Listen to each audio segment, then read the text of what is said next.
Avocat nanga Yesu, yoneyo nelakanga, ofana. On va bénir tous les bien-aimés qui vont nous rejoindre dans ces lieux. Donc, je crois que la semaine passée, on avait parlé, je crois, de la deuxième épisode. Et aujourd'hui, on va parler, bien sûr, la troisième épisode. Donc, nous disons que par la grâce de Dieu, hein, bien aimé, partagez la vidéo. Ça va faire une bonne chose si nous partageons la vidéo. Moi aussi, je vais partager en attendant. Donc, j'invite les gens, même si vous êtes connectés, donc je suis en train d'inviter le peuple pour que nous mangions ensemble l'agneau. Donc, je crois que par la grâce de Dieu, et on va essayer un peu de voir des révélations cachées dans ces choses. Car dans chaque épisode, nous ne parlons pas de la même façon. Et il y a des choses expliquées dans les autres épisodes qu'ici, on n'a pas encore...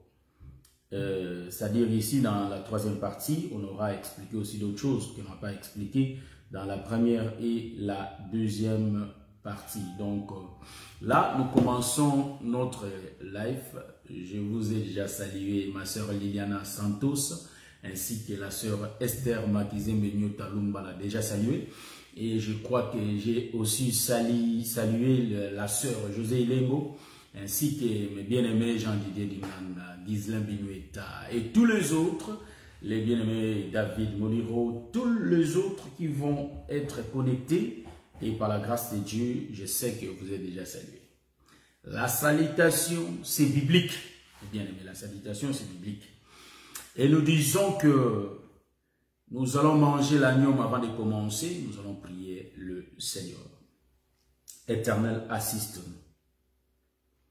Enseigne-nous ta sagesse. Rends-nous intelligents, afin que nous comprenions, Seigneur mon Dieu, mon roi, des choses cachées depuis la nuit des temps.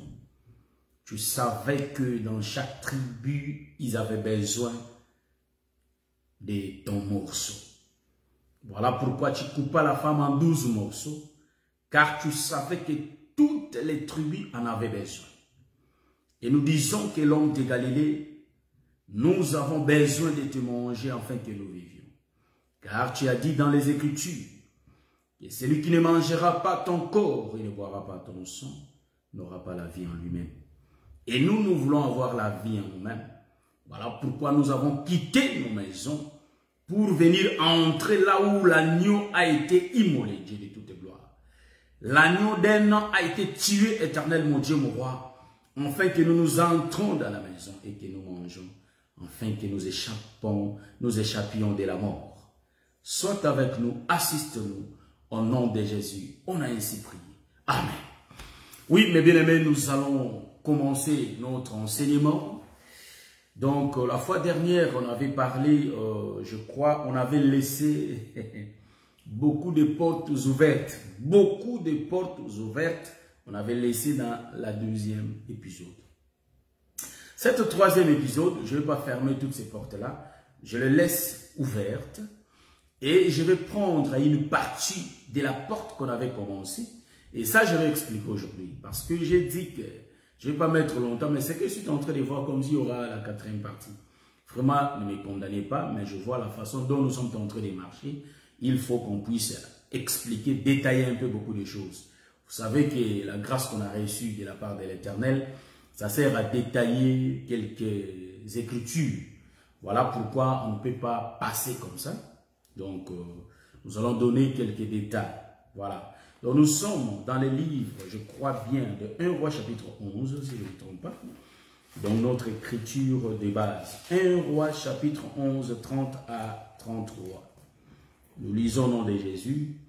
Achija saisit le manteau neuf qu'il avait sur lui. Il déchira en 12 morceaux. Et dit à Jéroboam, prends pour toi 10 morceaux.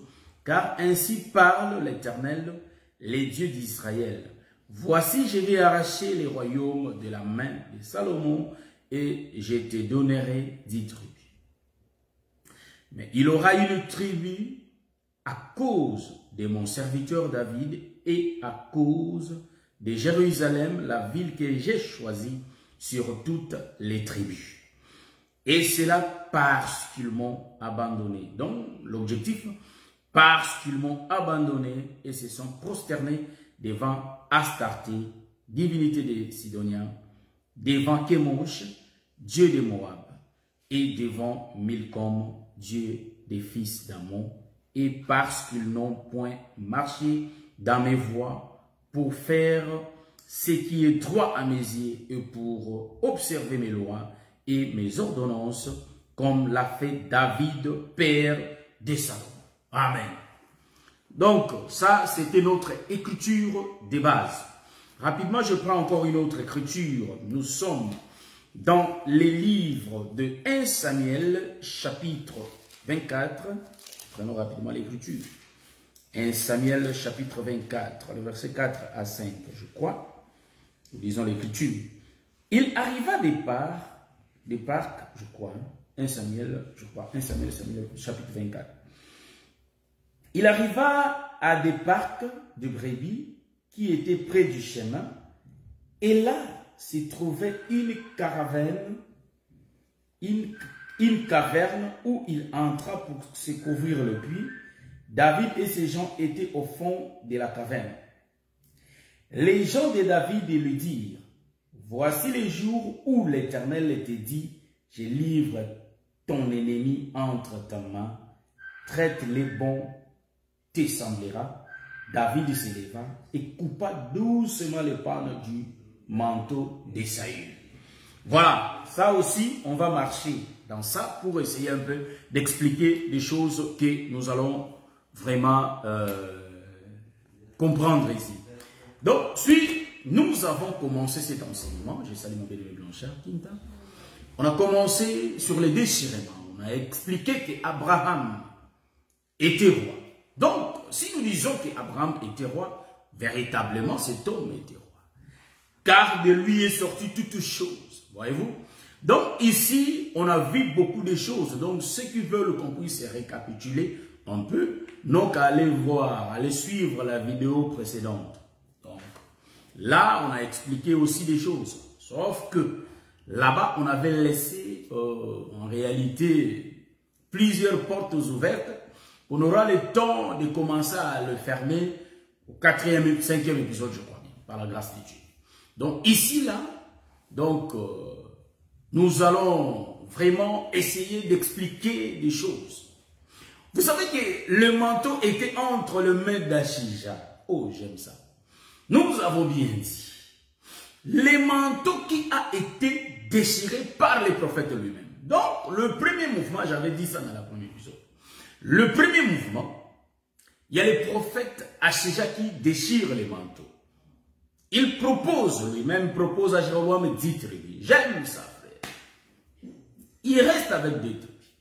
Nous comprenons que Jéroboam qui reçoit les 10 tribus, il reçoit l'autorité de commander Israël. Voyez-vous? Donc Jéroboam n'est rien d'autre que l'ombre de Moïse qui est envoyé pour aller commander ces peuples, diriger ces peuples, délivrer ces peuples. Voilà pourquoi Dieu lui a donné ces 10 morceaux de sa robe pour que Jéroboam puisse diriger ce peuple. Donc ici, si nous tournons, nous voyons que Jéroboam, en réalité, il est l'ombre de Moïse qui va descendre en Égypte, voyez-vous, pour aller commander, diriger le peuple de Dieu.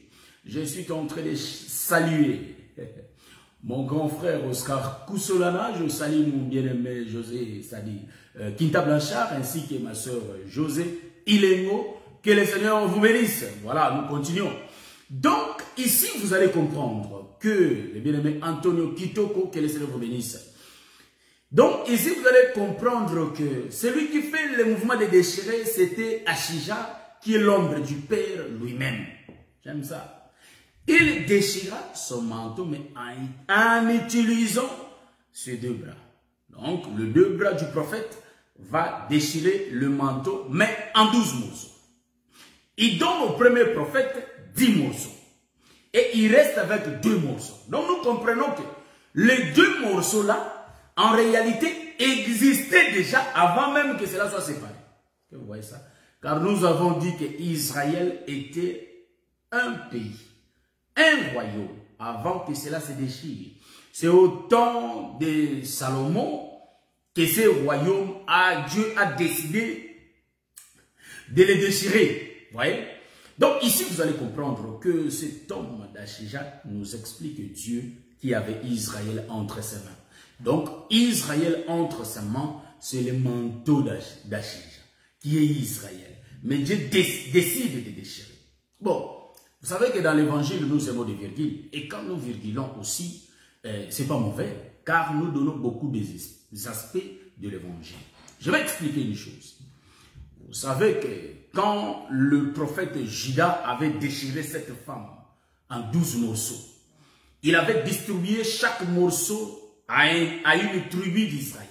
Donc, comme il y avait 12 tribus d'Israël, nous comprenons que chaque tribu avait reçu un morceau. Bon, je vais expliquer les morceaux. Les morceaux, je l'avais dit, déjà je crois bien, c'est la partie de la connaissance que Dieu donne à chaque tribu.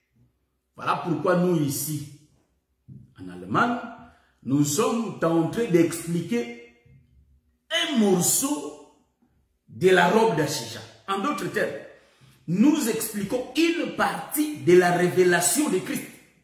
Le même écriture que moi j'ai lu ici, si on le donne à Butembo, ou soit on le donne au Cameroun, là-bas aussi il y a des ministres, quand ils prennent ça, ils vont révéler d'autres choses que nous ici, en Allemagne, qu'on a besoin d'entendre. Est-ce que vous comprenez ce que j'ai dit? Le même écriture. Donc, la tribu d'Issachar, ils ont reçu un morceau, ils n'ont pas la connaissance du morceau dont la tribu de Benjamin a reçu. Est-ce que vous comprenez ce que j'ai dit? Cela veut dire quoi? En réalité, Christ se révèle dans chaque tribu selon son bon vouloir. Est-ce que vous comprenez? Voilà pourquoi ici aujourd'hui, on va essayer de dépiécer. Dépiécer, c'est que on n'a pas encore entendu. Ça, je le crois. Par la grâce de Dieu. Vous voyez? Donc, c'est comme ça. Remarquez ici. La décision est prise. Il faut que le royaume soit déchiré. Je vais courir vite. Aujourd'hui, on ne fait pas longtemps. Je tiens à m'excuser. On ne fait pas longtemps. Je l'ai dit et je le répète. Nous allons finir vite parce que il y a une veillée quelque part qu'on va aller. Donc, il y a mon collègue qui a perdu sa belle-sœur qu'on va aller assister. Donc, dès que j'ai fini l'émission, donc ils ont déjà commencé à 18 h là, ils vont finir à 22. Dès que j'ai fini l'émission, je vais partir rapidement. Donc, je serai un peu court. Voilà pourquoi je vais courir, hein, comme l'Autriche. Voilà, c'est un peu ça. Donc, avançons. En réalité, Achija, il libère les 10 morceaux. Quand il libère les 10 morceaux, nous comprenons que c'est Moïse qui prend ça. Il part. Il reste avec les 2 morceaux. Bon, c'est les 2 morceaux là que je vais expliquer. Mais les 2 morceaux de vêtements, il dit bien dans les Écritures, il est en train de dire que à cause de son serviteur David, donc il va laisser une lampe pour David et pour Jérusalem. On a bien lu ça. Donc ici, nous allons comprendre que ça reste entre les mains du prophète. On a expliqué ça, mais maintenant je vais expliquer ça, mais d'une autre manière. Pourquoi il va retenir les 2 morceaux? Parce que il faut que les 2 morceaux restent devant la lampe. Est-ce que vous comprenez? Donc, Achija qui est le prophète, c'est l'ombre du Père qui est lui-même la lampe. Il faut qu'il reste avec les 2 morceaux. Par contre, les 10 morceaux qu'il avait donnés au prophète, c'est-à-dire à Jéroboam, Jéroboam est l'ombre de Moïse qui a reçu la loi pour donner à Israël. Donc les 10 morceaux, en réalité, ces 10 morceaux est entre les mains de Jéroboam. En d'autres termes, le prophète Achija donne son dos à Jéroboam. Pourquoi je l'ai dit? Donc je comprends que la loi éloigne le peuple de Dieu Tandis que la grâce rapproche le peuple de Dieu. Voyez-vous? Donc, nous comprenons que les deux morceaux restent entre les mains du prophète.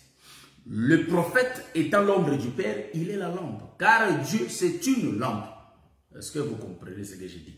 Donc, Dieu va éclairer lui-même Jérusalem à cause de David. Il reste là. C'est pourquoi il ne peut pas libérer les 2 tribus. Il garde les 2 tribus avec lui. Mais il libère les 12 tribus. Les 12 tribus, en d'autres termes, Dieu leur donne le dos. Cela veut dire quoi? Il donne à quelqu'un d'autre. Mais il garde lui-même les 2 tribus. Pourquoi? Pour éclairer son peuple lui-même. Car Dieu est une lampe. Donc, nous sommes en train d'expliquer des choses profondes. Voilà, je prends l'écriture pour prouver ce que je suis en train de dire, que Dieu est une lampe. Nous sommes dans le livre de 2 Samuel. Donc, lisons pas le second, on va utiliser Darby, on va utiliser d'autres versions pour essayer un peu de voir que Dieu c'est une lampe. Nous sommes dans le livre de 2 Samuel. 2 Samuel, rapidement je cherche l'écriture. Nous sommes dans le livre de 2 Samuel, chapitre 22. Ça, les gens de l'église, je crois, par la grâce de Dieu, ont déjà reçu quelques explications. Donc, le saint de colonne ont reçu déjà quelques explications de ça. Donc, nous sommes dans les 2 livres de 2 Samuel, chapitre 22, le verset 29. J'allais demander aux bien-aimés de lire, mais aujourd'hui, je lis moi-même.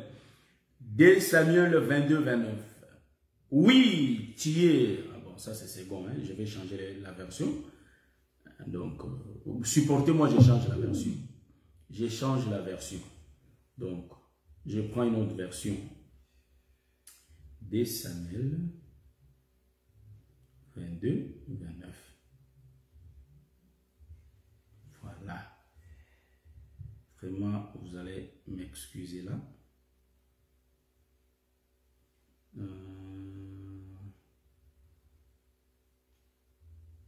Supportez-moi en attendant que je trouve l'écriture. Donc, voilà.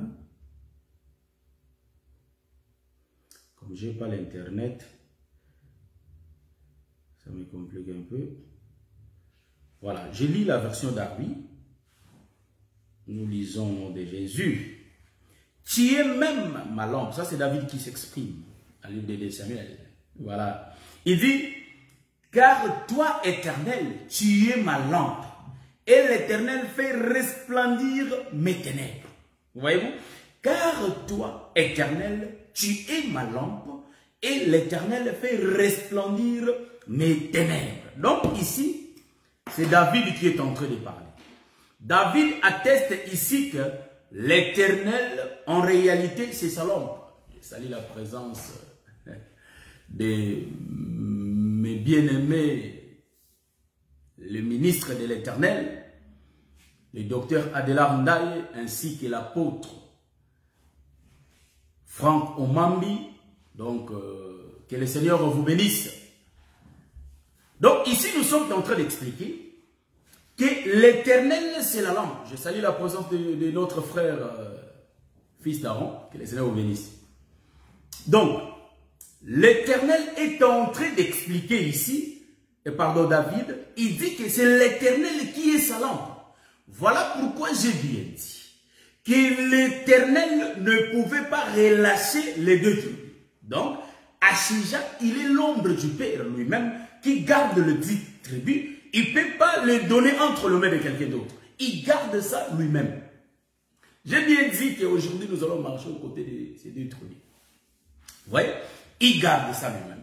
Mais tandis que les 10 autres tribus, ils donnent ça à Moïse, qui représente la loi. Est-ce que vous voyez ça? Donc la loi ne peut pas donner la vie, j'avais bien dit ça.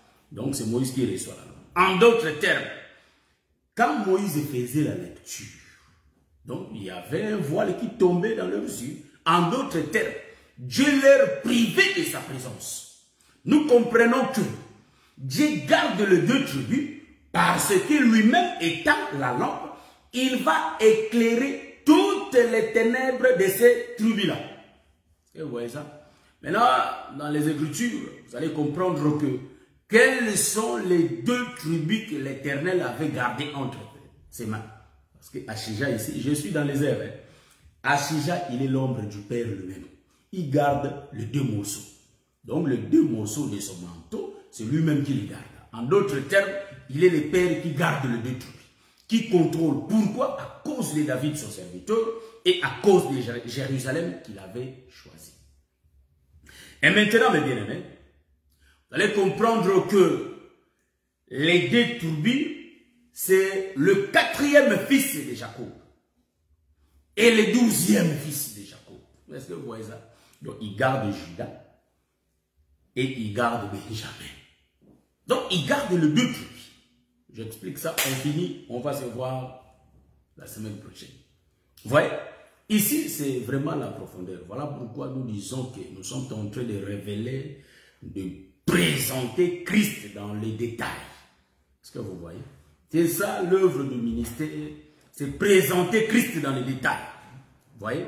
Donc ici, vous allez comprendre que pourquoi Dieu va garder les deux tribus. Les deux tribus, mais il y a beaucoup de, comment dirais-je, il y a beaucoup des autoroutes que je peux prendre ici pour expliquer ces deux tribus. Je vais prendre le premier mouvement. Je peux faire beaucoup de mouvements, virguler un peu beaucoup. Je prends le premier mouvement. Ici, il garde les deux tribus, Judas et Benjamin. Voyez-vous? Donc, Judas et Benjamin, cela est significatif. Pourquoi l'Éternel les garde? Dans le premier mouvement, il est la lampe qui va allumer les deux tribus. Or, les deux tribus, en réalité, expliquent l'homme, merci Seigneur, expliquent l'homme et la femme. Est-ce que vous voyez ce que je suis en train de dire? Premier mouvement. Cela explique l'homme et la femme. Donc ici, Dieu garde les deux tribus. Mais c'est Judas et Benjamin. Je vais dévoiler ça. Je prends ça. Pour expliquer quoi? Pour dire que Dieu est en train de voir que moi-même, la lumière, je vais éclairer ce peuple. Mais ce peuple seront éclairés comment? Au 4e fils et au 12e fils. Donc nous comprenons que c'est l'association de deux peuples qui explique la présence de Judas et la présence de Benjamin. Or, Judas, il est l'ombre d'Israël ici, et Benjamin, il est l'ombre des nations. Est-ce que vous voyez ça? Ce n'est pas imaginé, hein, ça. Ce que je dis là, ce n'est pas imaginé. Dans les choses de Dieu, on ne peut pas imaginer. Il faut présenter, donc il faut nous présenter les Écritures. Bon, je vais expliquer, je n'ai pas le temps de lire, car le temps nous presse. Je vais dire ceci. Pourquoi Judas est l'image d'Israël? Parce que, quand la lampe éclairait le peuple, donc, les deux peuples entre le prophète Achija, en d'autres termes, les deux morceaux de la robe, Achija étant la lampe, quand il éclairait le peuple, il a fait le mouvement de prendre, ça on ne peut pas voir, mais j'explique ça. Il a fait le mouvement de prendre d'abord le 4e fils, et il a fait le deuxième mouvement de prendre le 12e fils, pour le mettre ensemble. Donc il associe et Judas et Benjamin. C'est pourquoi nous avons dit, étant la lampe, il a éclairé d'abord Israël. C'est pourquoi j'ai bien dit que l'association de l'homme et de la femme. Je l'ai dit pourquoi? Parce que Judas, il est l'homme de Benjamin. Est-ce que vous comprenez ce que j'ai dit? Parfois j'explique des choses à la manière des hommes, c'est difficile à comprendre. Mais c'est ça l'évangile que Christ avait dit, qu'ils entendront, mais ils ne comprendront pas. Donc, ici, celui qui reçoit en premier la lumière, c'est Judas. Il est le 4e. Donc, c'est lui qui reçoit la lumière en premier. Je vais prendre l'écriture pour expliquer ça. Donc, Judas, il est l'ombre d'Israël. Or, quel est cet Israël? Parce que Israël a été déchiré en deux. Est-ce que vous voyez ça? Quel est cet homme d'Israël? Donc, le déchirement d'Israël ici que j'ai dit, là où je suis dans l'autoroute, dans mon autoroute en deux, vous allez comprendre que La première partie, c'est des souverains sacrificateurs. La deuxième partie, c'est des Pierre, c'est des Jean, c'est des prophètes Jérémie, c'est des prophètes Isaïe. Tout le monde, j'ai dit ça, j'avais expliqué ça. Est-ce que vous voyez ça? Donc, en réalité, vous allez comprendre que c'est lui qui reçoit en premier la lumière. Ce sont des Pierres qui ont reçu en premier la lumière. Pierre, Jean, Jacques, Matthieu, et tous expliquent Judas. Est-ce que vous voyez ça? L'ombre d'Israël qui reçoit en premier la lumière. Mais remarquez, c'est lui qui reçoit la lumière en deuxième, c'est Benjamin. Or, Benjamin n'est rien d'autre que l'ombre des peuples des nations qui reçoit la lumière en deuxième. Donc, en d'autres termes, la lumière, c'est un homme qu'on appelle Jésus. C'est pourquoi le Seigneur Jésus-Christ va dire, je suis la lumière du monde. Mais celui qui a reçu la lumière dès qu'il avait éclairé, c'était Judas. Donc, Judas ici, il est l'ombre d'Israël. C'est ainsi que dans la conversation de Jésus avec la femme samaritaine dans le livre de Jean, chapitre 4, le verset 22, 24, vous allez comprendre que le Seigneur va dire à la femme, est-ce que le salut vient de vous? Le salut vient des Juifs. Donc, en d'autres termes, quand Jésus dit que le salut vient des Juifs, il regardait que l'homme qui amena la lumière, voyez-vous? Donc, la lumière vient de chez eux. La lumière vient de c'est Judas. Donc, c'est Judas qui a reçu la lumière. Et pourquoi j'ai dit que Judas et Benjamin, c'est l'homme et la femme? Voyez-vous que dans l'évangile, nous disons que c'est l'homme qui a la bouche et la femme a l'oreille. Est-ce que vous comprenez ce que je dis? Donc, celui qui écoute, c'est la femme. Celui qui parle, c'est l'homme. C'est pourquoi vous allez remarquer, dans les jardins, celui qui parlait, c'était Adam. Donc, si ce n'était pas Adam, Ève n'allait pas comprendre qu'il y avait la présence de la loi. Est-ce que vous voyez ce que je dis? Donc, s'il y avait la présence de la loi, parce que Judas qui est Adam était éclairé. Donc, quand l'Éternel parlait, il y avait d'abord Adam qui était là, comme le quatrième fils de Dieu. Est-ce que vous voyez ça? Comme Judas, il était là pour entendre la loi. Donc, la loi, c'était la lumière qui avait éclairé Adam. Donc, nous disons que celui qui l'avait reçu, c'était Adam. Et après, Ève a reçu aussi la lumière. Mais par quel biais? Par quel canal? Par le canal d'Adam. Donc, nous comprenons que l'enseignant de Benjamin, c'est Judas. Donc, en d'autres termes, c'est lui qui a enseigné le peuple des nations. En réalité, c'est Israël. Donc, Israël a enseigné le peuple des nations. Pour voir ces choses que je suis en train de dire, il faut lire le livre de Matthieu, chapitre 28, les versets 19. Là où le Seigneur dit, allez, faites de toutes les nations. En d'autres termes, Jésus disait à Judas de prêcher Benjamin. Est-ce que vous voyez ça? Est-ce que vous voyez ce que je suis en train de voir? Est-ce que vous voyez ça? Donc, nous comprenons que les deux nations qui étaient gardées, en réalité, c'est Judas et Benjamin. Donc, dans les airs, parce que ça c'est la révélation, hein, frère, il ne faut pas dire que, bon, Judas c'est un homme, mais Benjamin aussi c'est un homme. Comment l'homme et la femme? Nous sommes en train d'expliquer les choses spirituelles. Donc ici, on ne parle pas des femmes, hommes physiques. Donc ici, vous allez comprendre que nous sommes en train de parler des choses cachées. Depuis la nuit des temps, mais expliquées, révélées dans notre temps. Donc en réalité ici, mes bien-aimés, l'homme c'est Judas et la femme c'est Benjamin. Donc Benjamin, en réalité, écoute l'instruction de Judas. En d'autres termes, si nous on connaît l'évangile aujourd'hui, parce que nous avons été prêchés par les apôtres. Donc les apôtres sont eux qui ont reçu l'évangile en premier. Après, ils sont tournés vers nous pour nous donner cet évangile. Bon, là, c'était le premier mouvement. Je vais virguler encore pour regarder le deuxième mouvement. Est-ce que vous voyez? Nous sommes en train d'expliquer la sagesse de Jésus caché.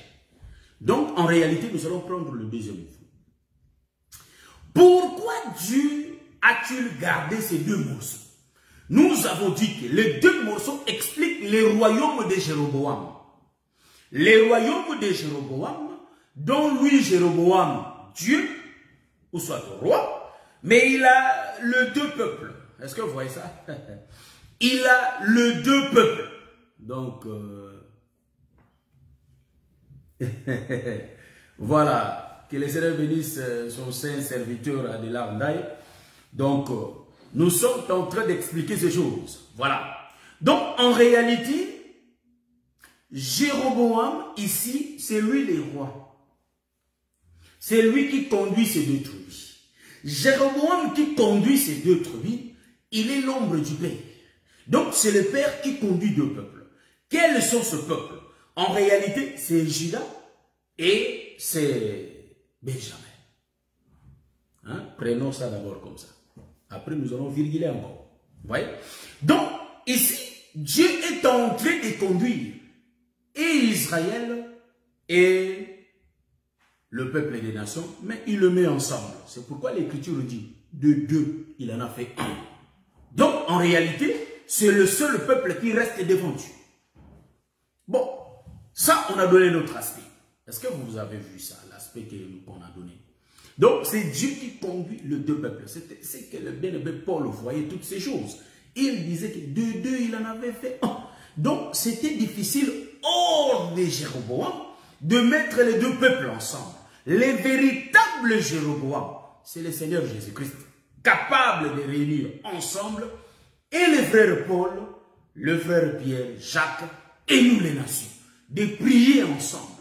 Par rapport à Moïse, il n'avait pas eu cette capacité de réunir les deux peuples ensemble. Voilà pourquoi Pierre, étant l'ombre des Juifs, comme il avait Moïse en lui, il ne pouvait pas manger avec les étrangers. Est-ce que vous voyez ça? Parce que quand il a vu aussi les autres peuples qui étaient comme lui, les autres peuples, en d'autres termes, les autres Juifs, il avait honte de manger avec les étrangers. Donc, Moïse ne peut pas, en réalité, prendre une femme étrangère. C'est lui qui prend une femme étrangère, c'est le Seigneur Jésus-Christ. Je suis dans les airs. Il ne faut pas me dire, mais même Moïse lui-même, on lui a reproché physiquement parce qu'il avait une femme étrangère. Mais moi, je parle Moïse de la révélation ici. Moïse, la loi. Moïse, la loi. Est-ce que vous comprenez? Donc, Moïse, la loi. Est-ce que vous comprenez ce que je dis là? Bon. Alors, nous allons continuer. Avancer. Que le Seigneur vous bénisse. Donc, prenons un autre aspect. Je laisse Jéroboam. Je laisse Achija le prophète. Je prends ces deux tribus-là. Je vais prendre ces deux tribus. Nous allons virguler, rentrer dans les jardins, descendre en Égypte, voir ces choses. Vous voyez? Donc, je prends ces deux autres. Le deux là. Je suis focalisé que sur le deux. Aujourd'hui, on explique que le deux tribus. Le deux tribus, je prends Juda et je prends Benjamin. Qu'est-ce que Jacob dit de Juda? Nous disons que Juda, c'est un jeune lion. Juda, c'est un lion. Juda, c'est un homme. C'est ce que Jacob nous dit. Nous allons prendre rapidement l'écriture. Genèse chapitre 49, je crois les versets 9. Lisons l'écriture et on va donner l'explication. On prend les deux aspects. Et puis on va... Voilà, Genèse chapitre 49. On vous a parlé de ça, mais aujourd'hui on va parler ça autrement. Je lis au nom de Jésus. Je prends la bénédiction de Juda. Genèse 49, 9. Juda est un jeune lion qui revient du carnage, mon fils. Il ploie les genoux, il se couche comme un lion, comme une lionne qui les fera lever. Les sceptres ne s'éloignera point du Juda, ni les bâtons souverains d'entre ses pieds, jusqu'à ce que vienne le Shiloh et que le peuple lui obéisse. On se limite là. Donc, le sceptre, le bâton des commandements, ne peut pas s'éloigner de Juda. Donc, nous disons que Juda, c'est lui le lion, c'est lui l'homme, c'est lui le roi, parce qu'il a un bâton de commandement. Pour commander qui? Pour commander Benjamin. Est-ce que vous voyez ça? Bon, je vais expliquer parce qu'en Israël, vous allez remarquer, il y avait un roi qui était de la tribu de Benjamin et il y avait aussi un roi, il y avait aussi des rois qui étaient de la tribu de Juda. Bon, ici nous sommes en train d'expliquer des choses vraiment, et je suis en train de douter si je vais finir ça. Expliquer cette partie des deux tribus. Remarquez, il dit que le bâton ne peut pas s'éloigner de Juda parce que c'est un lion. Vous voyez que c'est le lion qui est le roi. Donc Juda ici, c'est lui l'homme. C'est lui l'homme qui va commander la femme. La femme en réalité c'est Benjamin. Donc Juda qui commande la femme, en réalité il est l'ombre de notre Seigneur Jésus-Christ qui va commander l'église. Est-ce que vous voyez ça? Donc ici je tourne, remarquez, ici je vais tourner, virgule. Donc si on n'a pas de virgule, là on peut s'inquiéter. Mais tant qu'on a des virgules, on peut tourner comme on veut, dans tous les sens. Est-ce que vous voyez ça? C'est pourquoi nous disons que des questions difficiles, c'est la révélation qui l'explique. Des questions trop difficiles, qu'on n'a même pas les moyens de trouver l'écriture. Mais je prends une écriture qui n'a rien à voir. Mais quand je veux voler dans la révélation, on a la méthode d'expliquer ça. Et cette écriture nous donne que l'ouverture. C'est pourquoi dans les doctorats, on n'a pas besoin de beaucoup d'écriture. Pas besoin. On peut prendre une seule écriture. On lit ça, et puis on peut sauter dans tous les sens. Voilà. Ici, remarquez une chose. Je vais avancer. Remarquez. Ici, vous allez remarquer, Judas, c'est lui l'homme. Il est l'ombre de notre Seigneur Jésus-Christ, dont le bâton de commandement ne peut pas lui quitter. Donc, c'est lui qui gouverne, qui commande Benjamin. Est-ce que vous voyez ça? Donc, le commandant de Benjamin, l'homme de Benjamin, le mari de Benjamin, en réalité, c'est Judas. Parce que c'est lui l'homme. Est-ce que vous voyez ça? Donc, c'est lui le commandant, l'homme, vous voyez, qui montre les chemins à Benjamin. Or, ici, vous allez remarquer, il reste dans ce mouvement. Mais il y a la lampe qui ne peut pas quitter, hein? Qui ne peut pas s'éloigner de Jérusalem. Donc, il y a la présence de la lampe. En d'autres termes, nous disons que Dieu était toujours avec eux. Voilà pourquoi vous allez remarquer, Achija va rester avec ses deux tribus entre ses mains. Donc, en réalité, mais tandis que l'autre main a donné les 10 tribus. Les 10 tribus, c'est parti. Donc, Israël s'éloigne de Dieu par rapport à la loi. Mais la main du prophète retient les deux morceaux. Les deux morceaux, c'est les deux peuples. Conduit par Roboam. Roboam, l'ombre de la lampe, frère. Qui était là. Donc, il garde le royaume de Juda. Il garde le royaume de Juda à cause de David, son serviteur. Pour que la lampe reste. Donc, la lampe, on a lu, c'est Dieu. En d'autres termes, hein, 2 Samuel 22, 29. Si nous lisons aussi les livres de Psaume 119, 105, hein, ta parole est la lumière. Donc, la lampe sert à éclairer, donner la lumière devant ce deux peuples. Est-ce que vous voyez ça? Donc, il y a toujours la présence de la parole au milieu de l'homme et de la femme. Il y a la parole qui règne au milieu d'eux. Est-ce que vous comprenez ce que je dis? Il y a la présence de la parole. Si vous voyez que la parole commence à s'éloigner, il faut faire tout de s'approcher de la parole. Est-ce que vous comprenez ça? Car la parole, c'est le Seigneur Jésus-Christ. La parole qui s'éloigne de l'homme, c'est Christ qui est en train de s'éloigner de l'homme. D'où l'homme va s'approcher pour s'approcher à Christ. Est-ce que vous comprenez ce que j'ai dit? Donc, en réalité, ici, vous allez comprendre que les deux tribus expliquent l'homme et la femme. Judas, c'est l'homme. Je vais prendre l'écriture pour regarder. Parce que la femme là est composée de deux. Hein? Parce que le frère Paul nous a expliqué. La femme Benjamin, ici, je fais la virgule. Ça, il ne faut pas comprendre ça dans le premier sens. Ça, c'est le deuxième sens. Et je fais les virgules. Les virgules, en pluriel. Mais une virgule que je vais faire maintenant, là, la virgule là que je fais, je prends Benjamin 2 dans 1. Vous savez que les 2 dans 1, même les gens du monde ont compris ça. Ils vont nous vendre du lait. Ils écrivent 2 dans 1. Lotion de beauté, deux dans un. Donc, c'est seulement un, mais il y a deux fonctions dedans. Voyez-vous? Donc, ici aussi, vous allez voir que dans Benjamin, il y en a deux. Ici, suivez-moi bien. Suivez-moi bien. Je vais expliquer quelle est la bénédiction dont Jacob a prononcé à Benjamin. Bon, c'est difficile à comprendre à la manière des hommes, mais nous allons lire ça. Genèse chapitre 49, les versets. Ça, je vais chercher mes frères. Supportez-moi. Genèse 49, le verset 27. Voilà, c'est ça. Le verset 27. Benjamin est un loup qui déchire. En tout cas, moi, les Benjamin, là, je ne comprends pas. Benjamin est un loup qui déchire le matin. Il dévore la proie et le soir. C'est même Benjamin. Il partage le butin. Oh, bon. Ici, là, mes frères, il faut me comprendre. Comme l'autre, notre ancien président avait dit, comprenez mon émotion.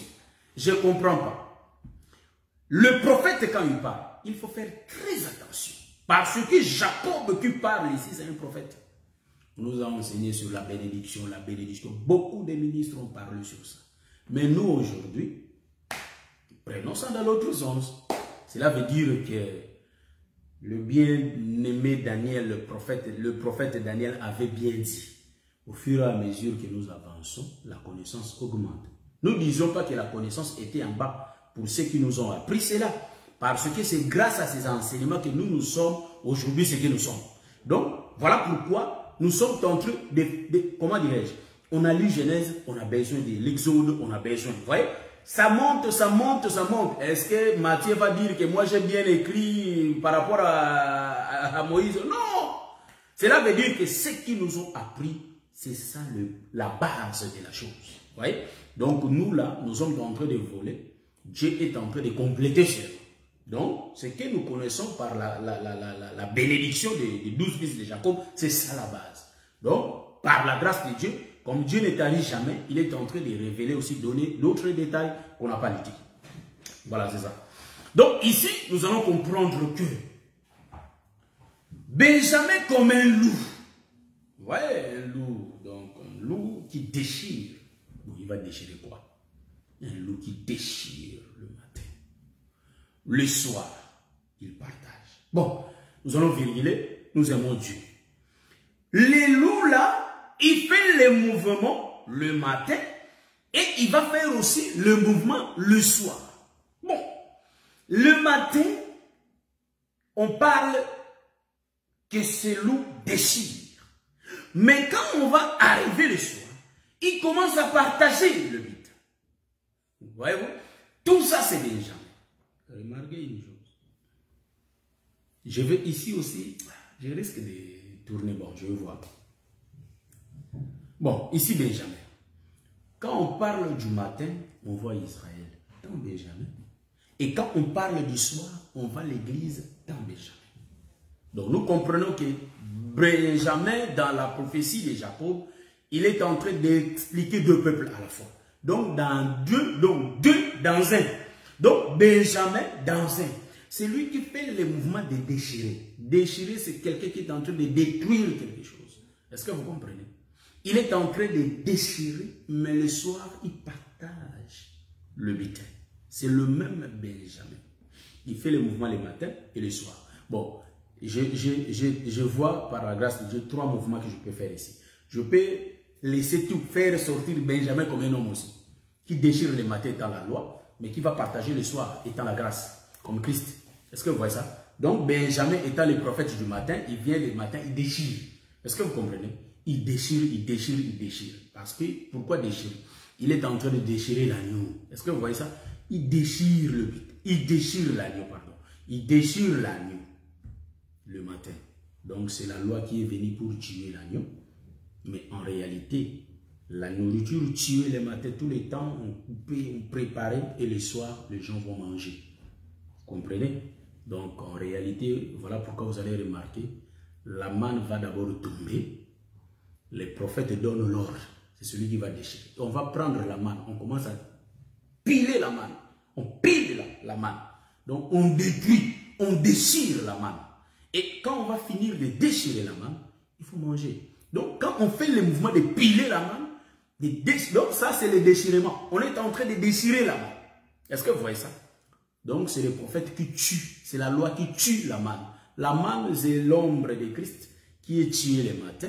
Il est mangé le soir. Est-ce que vous comprenez ça? Donc, ici, c'est le premier mouvement. J'ai tourné dans ça. Pour voir que ce qui tue le matin, c'est toujours Benjamin. En d'autres termes, Dieu s'est manifesté le matin, c'est toujours Dieu. Et il vient se manifester le soir. Voyez-vous, c'est toujours lui. Le même Dieu qui fait le mouvement le matin et le soir. Bon, maintenant ici, je vais tourner encore pour essayer de donner l'autre sens, l'autre côté de la prophétie. Donc, ici, supportez-moi mes bien-aimés, ici vous allez remarquer que Judas, l'association de Judas et Benjamin, c'est le mariage. Donc, c'est l'homme et la femme. Ça explique Christ et l'Église, l'association des deux tribus restée entre le mains des prophètes. Ça explique l'homme et la femme. Mais pas l'homme physique, pas la femme physique. Vous voyez? Donc, nous parlons des choses spirituelles. Ça parle de Jésus et de l'Église, de Christ et l'Église. Vous voyez? Ici, Benjamin, nous avons bien dit que dans lui, il y a deux peuples. Il y a le peuple du matin et le peuple du soir, dont Benjamin. Il y a le mouvement le matin avec Israël et le mouvement le soir avec l'Église. C'est ça. Bon, je vais prendre une deuxième prophétie. C'est là où ça détermine Benjamin étant vraiment une femme. Hein? Ça, j'aime cette prophétie. Vraiment, l'heure là, j'avais dit que je vais descendre, mais je vois comme si ça ne tient pas toujours, parce qu'il y a beaucoup de choses que j'ai dit dans moi que je vais finir ça. Expliquer vite, partir, mais je crois qu'on va arrêter, on va s'arrêter ici. Et on va continuer par la grâce de Dieu le samedi prochain. Parce que là, par la grâce de Dieu. Donc, je vais donner la dernière position, c'est-à-dire la dernière position de Benjamin qui déchire les matins et qui partage les soirs, étant un peuple. Donc, ça, on vient avec le samedi prochain. C'est pourquoi, quand on connaît la profondeur des Écritures, mes bien-aimés, il faut que nous ayons aussi la crainte. Moi, quel que soit comment que je vais tourner, j'ai fini toujours de dire au peuple, il faut avoir la crainte de Dieu. On peut beau connaître les Écritures, on peut mieux même les connaître. Mais si on n'a pas la crainte, frère, c'est inutile. C'est pourquoi j'avais dit dans mes enseignements précédents que vous savez que quand Moïse était monté, Moïse en réalité n'était pas rentré seul, mais il y avait Aaron avec lui. Aaron, l'ombre de Moïse, et en réalité Moïse, l'ombre de Christ, ils marchent ensemble. Donc la connaissance marche ensemble avec la crainte de Dieu. Voilà pourquoi nous disons que la loi était venue avant la grâce, parce que la loi était là pour dire au peuple que ça c'est pas bon, ça c'est bien. Et pour que cette connaissance augmente, c'est pourquoi la grâce était venue. Compléter la connaissance qui manque. Est-ce que vous voyez ça? Donc le ministère, c'est une question de la complémentarité. C'est pourquoi le peuple qui écoute Dieu doit avoir la crainte de Dieu. Un chrétien qui ne craint pas Dieu, en réalité, il n'est pas dans la bergerie de Jésus. Donc nous, étant les chrétiens, ayons la crainte de ces dieux pour que nous restions dans la bergerie. La crainte de Dieu par rapport aux Écritures noires sur blanc, c'est le commencement de la sagesse. Or, la sagesse, c'est un homme. Hein? Ça c'est l'évangile que nous aimons.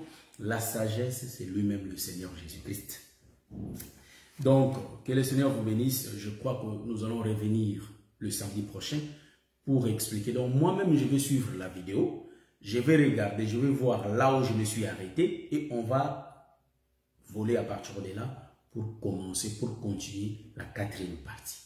Donc, cela va expliquer beaucoup de choses. Mais je vous ai dit, quand Dieu dit que la bénédiction de Jacob qui a donné la bénédiction à Judas, nous regardons sa bénédiction, nous regardons la bénédiction de Benjamin, nous avons dit que c'est l'homme et la femme.